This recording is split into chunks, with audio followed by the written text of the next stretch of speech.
बिस्मिल्लाहिर्रहमानिर्रहीम। आज हम पढ़ेंगे इंटरमालिक्यूलर फोर्सेस। इंटरमालिक्यूलर फोर्सेस क्या होती हैं? इंटरमालिक्यूलर फोर्सेस हम कहते हैं अट्रैक्शन और रिपल्शन बिटवीन मालिक्यूल्स। मालिक्यूल्स के अंदर जो मालिक्यूल्स के दरमियान जो अट्रैक्शन या रिपल्शन होती है उसे हम कहते हैं इंटरमालिक्यूलर फोर्सेस।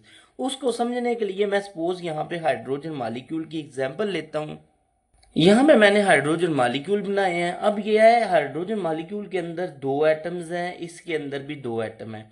इस एटम के इलेक्ट्रॉन इस हाइड्रोजन एटम के इलेक्ट्रॉन को रिपेल कर रहे हैं, तो यहाँ पे क्या हो गया, रिपल्शन क्रिएट हो रही है। अब यहाँ पे इसका प्रोटॉन जो है वो इसके इलेक्ट्रॉन को अट्रैक्ट भी कर रहा है, तो यहाँ पे अट्रैक्टिव और रिपल्सिव फोर्सेस क्रिएट हो रही हैं between the molecules. In forces को, ये जो मैंने डॉटेड लाइन में शो की हुई हैं, इनको हम कहते हैं इंटरमालिक्यूलर फोर्सेस।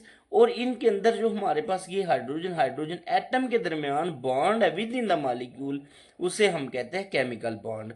अब यहाँ से एक चीज आपको पता चली कि ये तो बहुत वीकर फोर्सेस हैं, क्योंकि मालिक्यूल्स तो मूव कर रहे हैं। ये तो मालिक्यूल जब मूव करके आगे जाएगा तो फोर्स ब्रेक हो जाएगी, लेकिन केमिकल बॉन्ड बहुत स्ट्रांग है, वो तो कभी नहीं ब्रेक होएगा, क्योंकि ऑल द मालिक्यूल इकट्ठा ही मूव करेगा। तो हम कह सकते हैं कि these forces are weaker forces as compare to chemical bonds. तो इस तरह आपके पास एक और पॉइंट आ गया कि weaker then chemical bonds. Intermolecular forces जो है वो केमिकल बॉन्ड की निस्बत वीकर होती हैं। उसके बाद नेक्स्ट जो है वो इसकी ये है कि ये फिजिकल प्रॉपर्टीज देती हैं किसी भी मालिक्यूल्स को। फिजिकल प्रॉपर्टीज कौन सी होती हैं? फॉर एग्जांपल, जिनमें सबसे इंपॉर्टेंट हमारे पास स्टेट ऑफ मालिक्यूल, यानी ये इंटरमालिक्यूलर फोर्सेस डिफाइन करती हैं किसी भी मालिक्यूल की स्टेट यानी कि वेदर वो गैस होगा, लिक्विड होएगा या सॉलिड होएगा। ये इंटरमालिक्यूलर फोर्सेस जो हैं वो डिसाइड करेंगी। उसके बाद नेक्स्ट इन्हें हम वंडरवाल फोर्सेस भी कह सकते हैं, क्योंकि ये जो एक साइंटिस्ट था वंडरवाल, जिसने इन फोर्सेस को बेसिकली डिस्कवर किया था, तो उसके नाम की वजह से हम इन्हें वंडरवाल फोर्सेस भी कह सकते हैं। अब नेक्स्ट बड़ी इंपॉर्टेंट चीज़ है इनकी टाइप्स। इनकी बेसिकली तीन टाइप्स हैं हमारे पास। तीन टाइप्स को हम वन बाय वन थोड़ा डिस्कस करेंगे। सबसे पहले है instantaneous dipole and induced dipole forces. ये जो फोर्सेस हैं ये बेसिकली हमारे पास नॉन पोलर मालिक्यूल्स के दरमियान होती हैं, पोलर मालिक्यूल्स के दरमियान होती हैं। अब सपोज करें यहाँ पे हमारे पास नॉन पोलर मालिक्यूल दो क्लोरीन, ये क्लोरीन मालिक्यूल एक है, ये दूसरा क्लोरीन मालिक्यूल है। अब यहाँ पे मैं शो करता हूँ कि ये क्लोरीन दोनों के नॉन पोलर मालिक्यूल्स हैं। अब आप देखें कि क्लोरीन के जो इलेक्ट्रॉन्स हैं वो इनके इस क्लोरीन के इलेक्ट्रॉन्स को रिपेल कर रहे हैं, और इस क्लोरीन का जो न्यूक्लियस है वो इसके इलेक्ट्रॉन्स को अट्रैक्ट भी कर रहा है। अब रिपल्शन भी है और यहाँ पे अट्रैक्शन भी है। लेकिन अब क्लोरीन में इलेक्ट्रॉन्स, आपको पता है क्लोरीन का साइज कंपैरेटिवली बड़ा है, तो इसके इलेक्ट्रॉन इस इलेक्ट्रॉन्स को रिपेल करेंगे तो इसके इलेक्ट्रॉन्स पीछे चले जाएंगे। जब इसके इलेक्ट्रॉन्स पीछे चले जाएंगे तो यहाँ पे पार्शियल पॉजिटिव चार्ज क्रिएट हो जाएगा, और इस यहाँ पे पार्शियल नेगेटिव चार्ज क्रिएट हो जाएगा। और इसी तरह यहाँ पे जो है उसके अपोजिट पार्शियल पॉजिटिव आ जाएगा और यहाँ पे पार्शियल नेगेटिव आ जाएगा। अब पार्शियल पॉजिटिव और नेगेटिव एक दूसरे को अट्रैक्ट करेंगे। अब यहाँ पे एक में जो है इंस्टेंटेनियस डाइपोल बन गया है और दूसरा इंड्यूस्ड डाइपोल बन गया है, मतलब पहले डाइपोल बनने की वजह से दूसरा डाइपोल बनना है।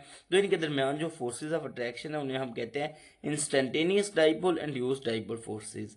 इन फोर्सेस को हम लंदन डिस्पर्शन फोर्सेस भी कहते हैं। मजीद इन्हें हम चैप्टर नंबर 5 में डिस्कस करेंगे। उसके बाद दूसरी डाइपोल फोर्सेस जो हैं ये पोलर मालिक्यूल्स के दरमियान होती हैं, यानी दोनों ही जो मालिक्यूल्स होंगे वो पोलर होंगे। सपोज करें यहाँ पे HCl मालिक्यूल है और यहाँ पे भी HCl मालिक्यूल है। अब HCl मालिक्यूल के अंदर क्लोरीन की इलेक्ट्रोनेगेटिविटी ज़्यादा है, इलेक्ट्रॉन इसकी तरफ है, तो इस पे पार्शियल नेगेटिव चार्ज आ गया और इस पे पार्शियल पॉजिटिव चार्ज आ गया। यहाँ पे भी सेम उसी तरह सिचुएशन आ गई। अब यहाँ पे अब दोनों मालिक्यूल्स के दरमियान अगर आप देखें तो पार्शियल पॉजिटिव और नेगेटिव एक दूसरे को अट्रैक्ट कर रहे हैं। इस अट्रैक्शन की वजह से यहाँ पे जो फोर्सेस आई हैं उन्हें हम कहते हैं डाइपोल फोर्सेस। यानी यहाँ पे ऑलरेडी डाइपोल था, यहाँ पे भी डाइपोल था, दोनों डाइपोल्स ने एक दूसरे को अट्रैक्ट करना शुरू कर दिया और जो फोर्सेस ऑफ अट्रैक्शन क्रिएट हुई उन्हें हम कहते हैं डाइपोल फोर्सेस। थर्ड एग्जाम्पल है आपके पास हाइड्रोजन बॉन्डिंग। हाइड्रोजन बॉन्डिंग में एक एटम हाइड्रोजन होता है, दूसरा कोई भी इलेक्ट्रोनेगेटिव एटम होता है। अब यहाँ पे अगर मैं लिखूँ तो मेरे पास वाटर है, वाटर में एक हाइड्रोजन है, दो हाइड्रोजन हैं और एक ऑक्सीजन है जिसके पास लोन पेयर भी है और इलेक्ट्रोनेगेटिव भी है वो ऑक्सीजन एटम। और इसी तरह हमारे पास यहाँ पे दूसरा कोई वाटर मॉलिक्यूल होएगा और इसी तरह हमारे पास यहाँ पे तीसरा कोई वाटर मॉलिक्यूल होएगा। अब ऑक्सीजन जो है आपको पता है उस पे तो पार्शियल नेगेटिव चार्ज होएगा और हाइड्रोजन पे पार्शियल पॉजिटिव चार्ज होएगा और सब वाटर्स में यही सेम सिचुएशन होएगी। अब इसका पार्शियल नेगेटिव चार्ज और पार्शियल पॉजिटिव एक दूसरे को अट्रैक्ट कर रहे हैं, यहाँ पे भी अट्रैक्शन हो रही है। तो इसी तरह सारे ओवरऑल वाटर के अंदर वाटर मॉलिक्यूल्स के दरमियान हाइड्रोजन बॉन्डिंग क्रिएट हो गई है। हाइड्रोजन बॉन्डिंग के लिए शर्त है कि एक हाइड्रोजन एटम हो, दूसरा कोई भी इलेक्ट्रोनेगेटिव एटम हो जिसके पास लोन पेयर ऑफ इलेक्ट्रॉन्स हो, तो उस तरह उन एटम्स के दरमियान हाइड्रोजन बॉन्डिंग क्रिएट हो जाती है। शुक्रिया।